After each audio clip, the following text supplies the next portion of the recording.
Welcome to a world of difference embracing neurodiversity. Childhood, a time for scraped knees, giggles, and friendships forged in PlayStation battles and shared bags of Doritos. But for some children, that Norman Rockwell portrait of connection can feel like an out-of-focus selfie. That's because neurodivergent youth, those with autism, ADHD, dyslexia, or other learning differences can experience loneliness at a higher rate than their peers. For them, social cues can be confounding, interaction can feel like navigating a maze, and fitting in can be a square peg, round hole conundrum.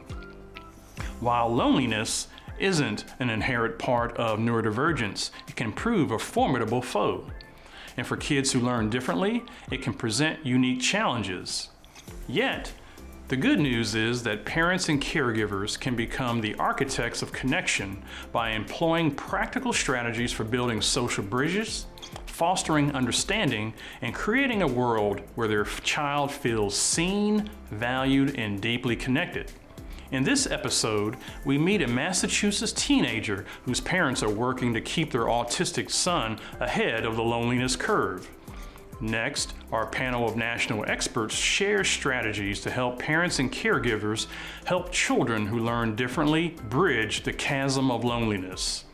Later, you'll meet our latest difference maker, an award-winning social entrepreneur, scientist, and intersectional inclusion champion whose late diagnosis drove her passion to help others get the early help they need to thrive. We begin with the Harvey family and a 13-year-old son, Teddy, whose parents have invested in equipping him with the social skills he needs to steer away from Lonely Street. Health Day special correspondent Mabel Jong brings us the story.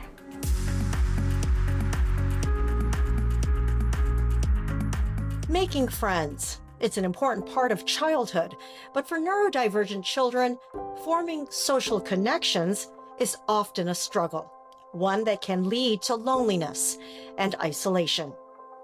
Amanda and Ted Harvey remember the first time their son Teddy came home from elementary school feeling hurt and disconnected from his peers. Teddy was a little bit upset. And so, I sort of stopped and said, "What's going on?" And Amanda said, Ted, do you want to tell your dad what you told me?" I forget what his exact words were, but it was something to the effect of, I just don't feel like I just feel different from everybody else. And I just don't feel like I am, I don't feel like I fit in. I was crushed because you can't be there all day to redirect anything or explain. He was, suffering on some level. Amanda and Ted first heard the word autism to describe their son's learning differences when he was around 6 years old. The official diagnosis came years later. Teddy, who is now 13, remembers trying to make friends in second grade and feeling rejected. He says his personality, which is affected by autism, was foreign to them. They had this thing at the school called the buddy bench that's in the playground where you sit on it, and it says if you see someone sitting on it, you should ask if they want to play or something. It didn't work. You try making friends with people and they sort of shun you in some ways. Teddy says he spent a lot of time alone when he was younger, which worried his parents. That was probably our main concern, and quite frankly still is to this day. Anytime we would have a sort of parent-teacher meeting to find out how things are going in school, they would tell us, we would hear about the academic stuff, but really in truth, we were mostly interested in understanding, how's he getting along with his peer group? Is he making friends, and is he fitting in? To help Teddy, Amanda and Ted enrolled him in social skills classes, found him a therapist, and eventually moved him to a private school. Even in pre-K, he was doing 3 hours at school and then 2 hours at a different school across town for kids with similar issues. When he was in elementary, we would also take him to an outside social skills class recommended by his doctor. Teddy says the classes helped and he's still taking them in school. One of the most important lessons he's learned: let's say There's a lot of people who are working on something like a project and they need to focus, and then you come in and start talking about something really loud. That would be a moment where you'd want to read the room and see if people are interested in that or are not and have to focus. Amanda and Ted also started Teddy in activities to help him connect with other kids. He joined a local swim team and started taking drum lessons. What I like is that I have an instrument that I get to play, and I get to play music for other people. And as a family, they talk a lot about the challenges of autism. We have really great open conversations with him. Yeah. He doesn't have to feel shame or hide any way that he's feeling with us, and we have an open line of communication. That open line helped Teddy approach his parents about returning to the public middle school in his hometown. The request made Amanda and Ted nervous, but Teddy convinced them it was the right move at the right time. He was stuck on Beanie Babies, Toy Toys for a little while, and for a good chunk of time. And he loved them. And he said, remember when I would go up and, the boys would be playing football and I'd run out in the middle of the field and say, hey, do you guys like Toy Toys? And they would kind of look at him. He didn't pick up on that then. Yeah. He said, I can read the room now better. And Teddy was right. He says he's more confident and has a new group of friends who accept him for who he is. It feels healthier, in my opinion, to be part of a group, because you're actually doing stuff with friends and making connections and stuff. It makes me feel like a part of that and not like that outcast anymore. His advice to other neurodivergent kids who are having a hard time making friends? I'd say look for someone who you might have stuff in common with. Maybe try and strike up a conversation with them and bring up something that they like, ask them what they like, and see if you have something in common. For a world of difference, I'm Mabel Jong.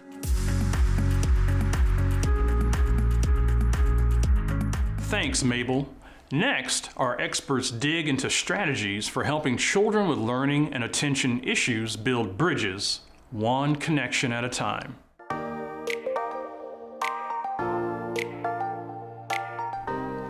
Danielle Hyder is a learning specialist in the Center for Student Success at Beacon College in Leesburg, Florida. Beacon is America's first accredited college or university dedicated to educating students with learning and attention issues.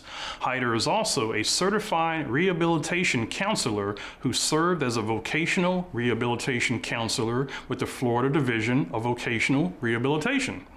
Marissa Manzanares is a licensed creative arts therapist in private practice in Brooklyn, New York, who specializes in neurodivergence in children and adults. Manzanares, who is neurodivergent, is an elected member of the Community Education Council for District 14 in Brooklyn, where she largely advocates for mental health and educational supports for neurodivergent students, with wins including helping 5 schools in her district create sensory rooms for students. Dr. Stephen Shore is a clinical associate professor of special education at Adelphi University in New York. Shore has spoken about autism at over 1,000 conferences around the world in his experience of being a professor on the spectrum. He has served as a media expert for outlets including ABC News, the BBC, Newsweek, and CNN, among others, and authored or co-authored 3 books, including Understanding Autism for Dummies, as well as creating book chapters on neurodivergent issues. And we're going to start our conversation with Danielle. So from your experience, Danielle, what are the unique challenges neurodivergent children face in forming relationships and friendships? Well, thank you for this question. This is certainly a important question.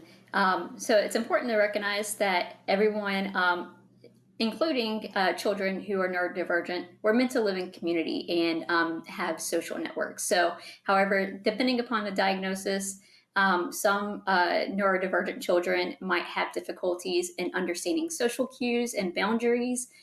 They might have difficulties in understanding conflict resolution. or they might even too become overstimulated depending upon social environments that they might find themselves in. And then certainly there's a lot of different scenarios depending upon each individual child. But some common difficulties that I've heard about is just being able to stay focused when conversing with others, expressing their feelings, and then also discerning how much to share and who to share with. These are just some of the common ones that I've heard of, and certainly, as I said, it can definitely vary depending upon each child in their own circumstances. All right. So, Marissa, how can parents and caregivers recognize the signals and signs that their children are experiencing loneliness? Yeah, well, this is a great question because I'm sure it's top of mind for most parents. And so what I would say is the first and most important thing is that each parent, whether your child is neurodiverse or not, understands your child's sensory profile. So many of the things that Danielle was just speaking about, difficulty reading social cues, knowing how to pay attention during a conversation, environmental overstimulation, all of those things come from dysregulation of the sensory system. And so if you know your child and their sensory profile well, then you're going to understand their baseline. And you want to understand their baseline so that if and when the time comes that you are worried about some level of social isolation or loneliness, you can notice, are they kind of just being them and they're on their baseline, but something's going on developmentally? Or is this not really who they are and they are off their baseline and we're starting to worry about that, right? So number one, really understanding their sensory profile and their baseline and patterns, right? So every neurodivergent person is extremely unique, like all human beings, and we all have our patterns. Some of us are extremely social and active, but might still feel lonely, while others might isolate more. And so again, you really always kind of want to make sure that they're on their own spectrum of what's normal for them. And if there's anything outside of that, you'll want to figure out, is this something that's going on that's developmental, social, emotional? And if you're really not sure, then at the end of the day, depending on the age of your child, you always just want to ask in a way that's socially appropriate, and maybe also seek the guidance of a health professional. But at the end of the day, again, we tend to get very sensory dysregulated, and that can manifest in many different types of ways. And so things you'll want to look for are obviously things like isolating, but also, if your child tends to be somebody who's more quiet and likes more alone time, that might not necessarily be a marker for loneliness or isolation.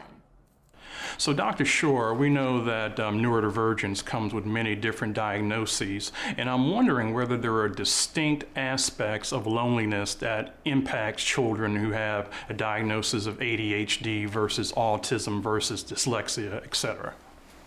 Well, I think what is most important is to understand the profile of the individual. As Marissa just mentioned, you were talking about sensory profiles, and you're also talking about emotional profiles, cognitive profiles, what the person is interested in. And I think what is most important is to understand what are the strengths of the individual. What do they like to do? And then once we know that, we can work with the person's abilities in which to find others who have similar interests and develop a sense of belonging. And I think that's key. It's developing a sense of belonging, because we'll find people who are autistic, for example, and some may be extroverts. Often we think of people with autism as being introverts. However, I know many autistic people who are extroverts. And because autism is a study of extremes, it's sort of like they're extroverts on steroids. So then we need to work with that. There are others who may be more shy. And we may need to find some strategies, as we will with the extrovert, on how to best interact with others. And likewise with ADHD, dyslexia, and other neurodivergent conditions, it's a matter of understanding that person's particular profile. and working with that. All right. Thank you, Doctor. So, Danielle, is there any connection between masking and loneliness in children with learning differences? The short answer to this is yes. So masking is when a child or someone will essentially hide certain characteristics of their diagnosis. And we often see this in higher concentrations with women versus men. However, we have to be able to explore why someone is going to mask. And typically, someone masks because they are wanting to feel accepted and they feel like they have to mask. So that's social conformity and social pressure. So with that, there are definitely things that parents and caregivers will want to take a look at. So because one of the things is that when you mask, right, you're not necessarily presenting your authentic self, right? Which can lead not only to loneliness and just feeling that sense of rejection, but then it can also feel like burnout, present as burnout, exhaustion. And then the other part of that too is that it can also begin to impact a child's mental health. And when it begins to do that and parents start to see their child might feel more agitated, or they might see that they are observing behaviors that are kind of out of their baseline, right? So with that, a parent's going to want to first sit down and talk with the child themselves and see if they even recognize what they're actually doing. And then certainly they might also want to chat with their teachers and see if there's a behavioral pattern going on. But if masking begins to, lead to burnout, exhaustion, all those typical things that might happen with that, and it begins to also impact their activities of daily living, then they might want to seek out some assistance from a mental health provider. Watch the full Ask the Expert segment on our website at awodtv.org if you want to learn more about this topic. You can also watch or listen on Facebook, YouTube, or on your favorite podcasting platform.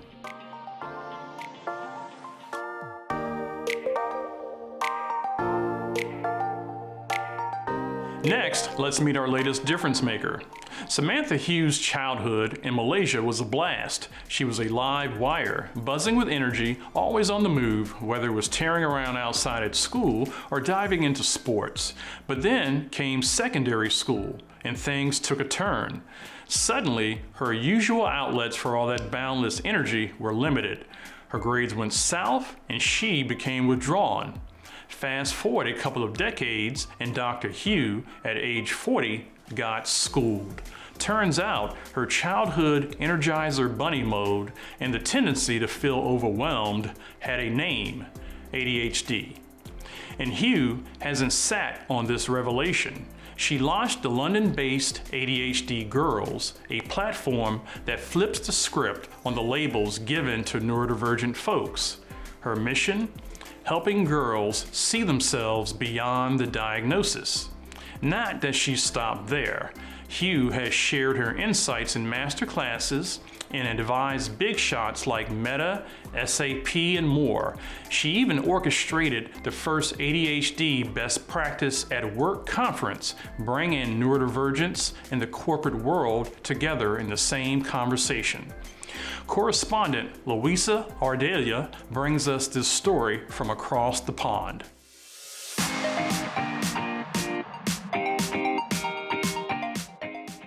Social media these days is full of stories of adults discovering their neurodivergence later in life. For Dr. Samantha Hughes, that revelation came at age 40, and it not only changed her career trajectory, but sparked a mission. I see myself as somebody who has created a platform where I could increase the representation of people who are like me, because when I started, there were really not enough of us, And it made this journey really hard. The journey that would ultimately land Samantha on stage speaking in front of crowds started in a lab. In school, Samantha got interested in biology, and eventually she pursued a PhD in cancer research. But her love of science was not enough to overcome her symptoms. When I finished my PhD, I lost confidence in myself as a scientist because I was working in a field where I love the knowledge, I love learning, and I love, collecting different ideas together and testing them in the lab. But what I wasn't good at was a part of my ADHD where I couldn't help, was that I wasn't consistent, with my experiments. I was working with cell lines where I had to grow in the lab in cultures. I then, forget to look after my cell lines, some of them overgrow. And then it gets to a point where, I didn't really trust my results. Samantha says that after going through an existential crisis, she found a new career in writing. But things really took off when she finally began to understand why her mind worked differently. When the pandemic hit, I was a second-time mom, and at the time, life became more challenging than usual. And so it made me really, try and get some answers about, why I was more overwhelmed, than most people would be. And so I came across somebody who was talking about ADHD, and not just ADHD, but ADHD as in how that it presents in women. And everything that she said was, what I identified with. And so that got me, to pursue, and open up this whole world where I spoke to other women who, have the neurodevelopmental condition. So that gave me more answers. I was looking for a place where I could be happy and engaged and interested in the same way that I was in the early days of being a scientist. And so when I was looking into ADHD, it really helped me think that actually my value is in explaining to people the traits and the manifestations of neurodivergence that you see, where that originates. Because I like to say that there's always an explanation behind each behavior, and behavior is a form of communication. And if we could get curious and understand that actually there's a reason behind everything, down to the fact that with someone with ADHD, you have an entirely different brain and neurochemistry altogether. And so of course we are going to be different, and trying to make neurodivergence fit into this world and do as everyone else does is the problem in the first place. For students navigating the world with ADHD and their parents, Samantha offers some advice. I would always say look for the helpers, people who are kind to you, and any kind of nurturing teachers, that you could find in your corner. Anyone who is kind enough to give you some time, to really see you for who you are and the things that you are good at, because it's no coincidence that any of the neurodivergents who manage to get anywhere in life has had this charismatic adult, somebody who, shone a light on them and made them believe in themselves. And also, help work them to their strengths, so that can really change, your entire life. My advice for parents raising children with learning differences is to advocate for them in the school setting, so that they can at least get the support that they need within the school environment, because that, really dictates so much of the development of their self-esteem and also, where they go in life. And then in the home, anything that would help, charge the neurodivergent brain, in terms of ADHD, just introducing more movement, having a structure and routine to your day, because, living in typical chaos, you really crave structure and routine. And to make sure that, you feed them with the right foods, because everything starts from the gut. The gut is the second brain. And, in order to have a healthy brain, you need a good, gut and good nutrition. Make sure they sleep well, and a lot of lifestyle factors involved as well. Sharing these tools and more is how Samantha sees herself helping other women and girls with ADHD thrive in society. Through her social impact company called ADHD Girls, she's helping women find ways to excel in all aspects of their lives, and also transform the way employers manage their neurodivergent workforce. Creating ADHD Girls, even though it wasn't obvious at the time where it was going to go, but looking back now, in hindsight, is a beautiful thing, isn't it? It's a culmination of all the skills and interests and strengths that I have accumulated over the 10 years and the 20 years of being a scientist and living in existential crisis, exploring into so many different places, and they all come together. So I feel like right now I'm plugged into this place where I could really make a huge impact, and I needed to know like how I would use this platform, in a way that is more authentic to me and could generate the most, impact on people's lives. For A World of Difference, I'm Luisa Ardila.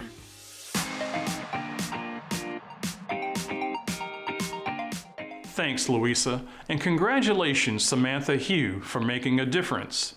And that does it for this edition of A World of Difference, Embracing Neurodiversity. I'm Daryl Owens. I'll see you back here next time. You can watch episodes of A World of Difference on the Beacon College Facebook and YouTube channels and on the show's website, awodtv.org. The website also provides tip sheets and other resources for your parenting journey. You can watch the show from the PBS app available on your favorite streaming device, and you can listen on your favorite podcasting platform. Thank you for watching and supporting A World of Difference.